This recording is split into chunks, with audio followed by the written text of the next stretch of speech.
वहीं झारखंड के विधानसभा चुनाव में इस बार घुसपैठियों का मुद्दा जमकर गोते लगा रहा है।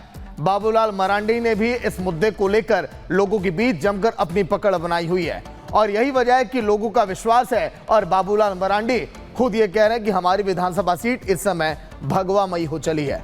सुनिए आप भी क्या कुछ कहा उन्होंने रिपब्लिक भारत से खास बातचीत में।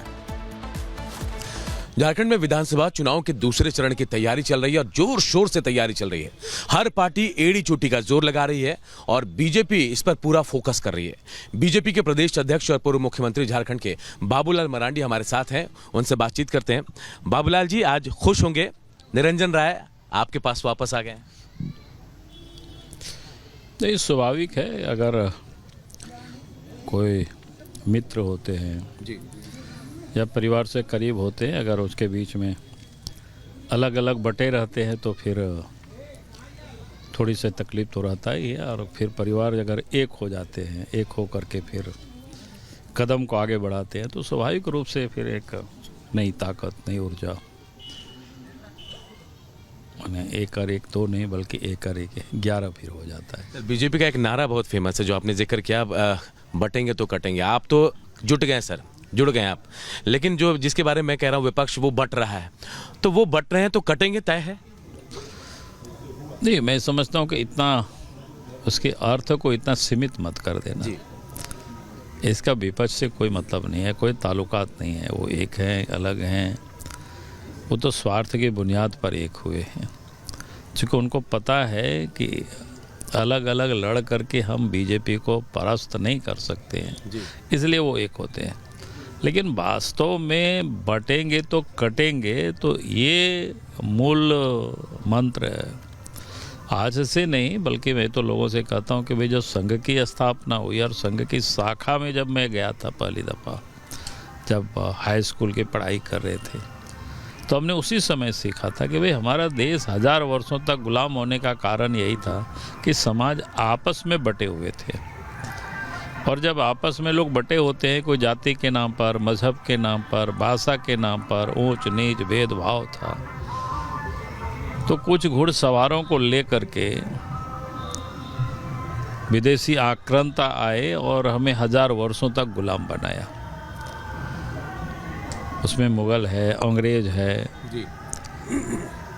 तो इसीलिए हम लोग संघ की शाखा में ये बताया जाता है कि भाई हमें हिंदू समाज को, सनातनियों को हमें संगठित करना। अगर ये संगठित रहेंगे तो फिर कभी भी कोई आक्रांता हमें आ करके पराजित नहीं कर पाएगा।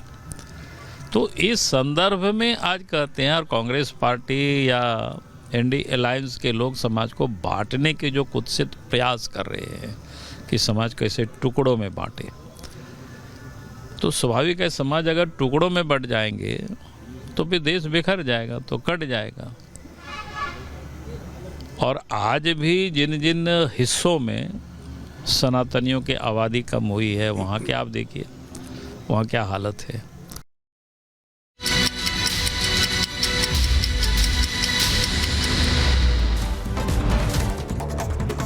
तो चलिए वक्त है 2 मिनट में भारत का। दिल्ली में धर्म संसद के सफल आयोजन के बाद देवकीनंदन ठाकुर की हुंकार, कहा बेहद सफल रहा कार्यक्रम, हम 4थी धर्म संसद प्रयागराज में करेंगे।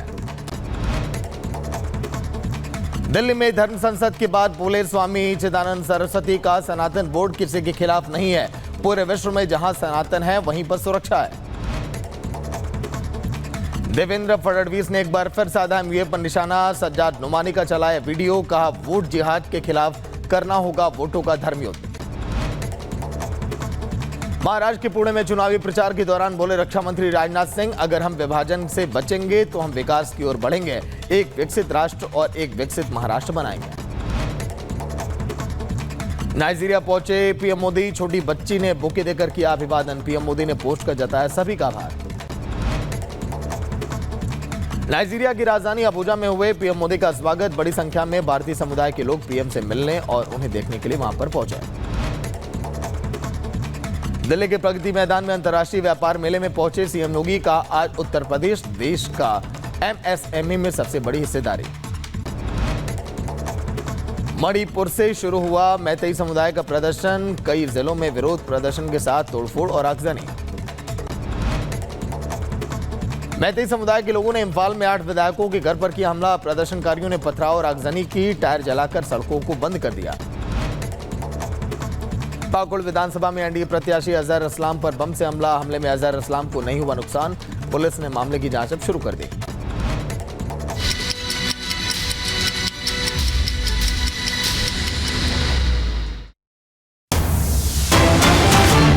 वहीं मिडिल ईस्ट में युद्ध से जुड़ी एक बड़ी खबर इजराइल से सामने आ रही है। युद्ध के मैदान में अभी भी हलचल लगातार जारी है। बमबारी की तस्वीरें लगातार सामने आ रही हैं। लेकिन अब अपडेट यह कि पीएम नेतन्याहू के घर पर धमाका हुआ है। पीएम नेतन्याहू के घर पर धमाके की तस्वीर आप देखिए। लगातार जिस तरह से हमले किए जा रहे हैं, कुछ दिन पहले आपने देखा इजराइल और तमाम वो देश, हमास की बात करें, लगातार एक दूसरे पर हमलावर दिखाई दिए।